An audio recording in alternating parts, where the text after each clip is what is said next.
Hi, I'm Roger Love, celebrity voice coach, top-selling author, and founder of the Voice of Success Live.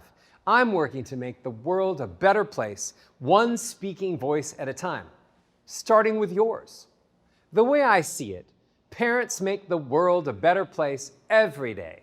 But I'm dedicating today's special video lesson specifically to the dads. I've created a verbal strategy to help fathers get even more of what they deserve: respect and admiration.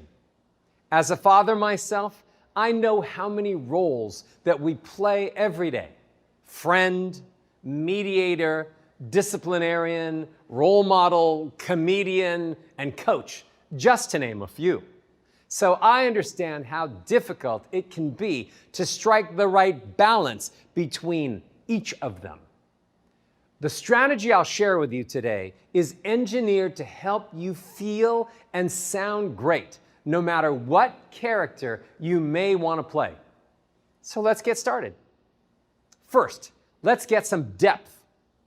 The bottom part of the vocal range, known as the chest voice, is where we can create a lot of big vibrations that make listeners perceive us as strong, passionate, grounded, and powerful.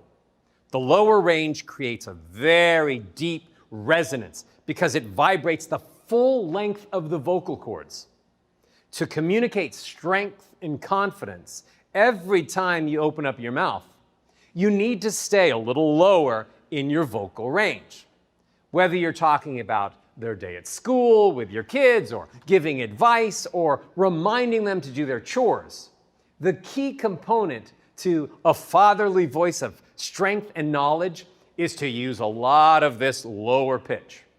By the way, this same chest voice, the lower part of the range, can also come in handy outside of the home if you want to close a deal, sound more powerful, or move people to immediate action. Follow me.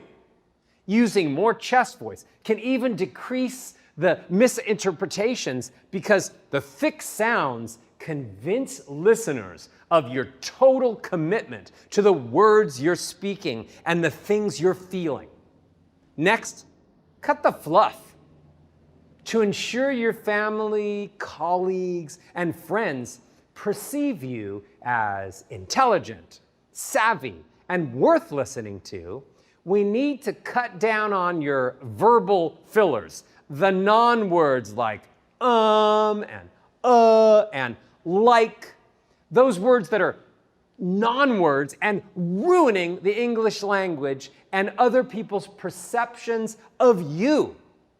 By filling pauses or thinking time with these non-words, you communicate to your listeners that you're disorganized, less intelligent, or that your brain doesn't work as fast as you want it to.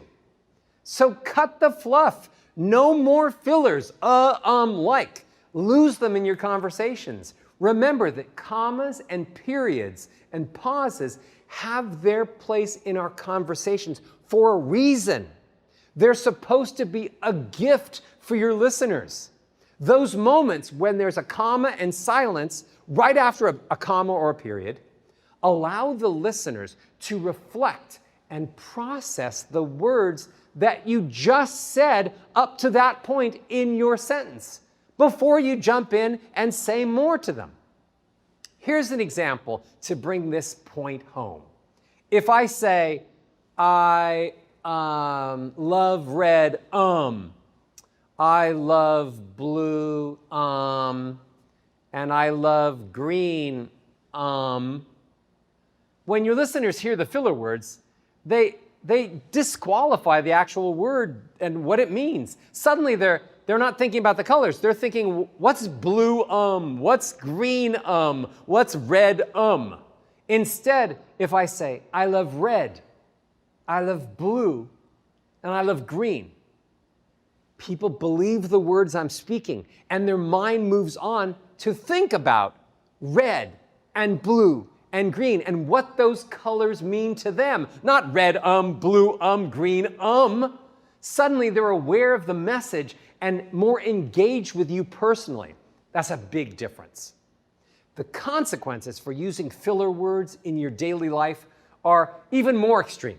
For example, when your son or daughter comes to you asking for advice about something that's happened at sports or dance practice, you want to give them a thoughtful, impactful answer that makes them feel supported and understood.